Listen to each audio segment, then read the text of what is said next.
هو ال 300,000 يركبوني ايه دلوقتي؟ لو انت عايز حاجه شعبيه منتشره فموجود عربيات كتير زي النوبيرا 2، ودي هتجيبها موديلات من 2003 ل 2005 وهتبقى اوتوماتيك، او ممكن شيفروليه لانوس موديلات 2010 2011 بس دي هتبقى مانيوال. وممكن كمان تروح لبي واي دي اف 3 الشكل القديم، المكنه بتاعت اللانسر، ودي هتبقى برضه مانيوال موديل 2012 مثلا. او ممكن جيلي ام جراند 2015.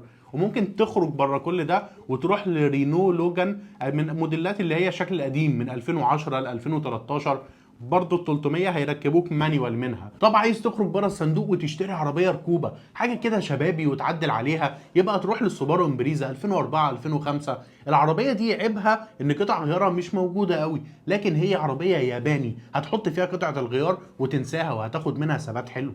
اكتب لي في الكومنتات عايز الفيديوهات الجايه تبقى على انهي فئه سعريه، عايز تركب عربيه بكام ومحتار بين ايه، اكتب لي وخلينا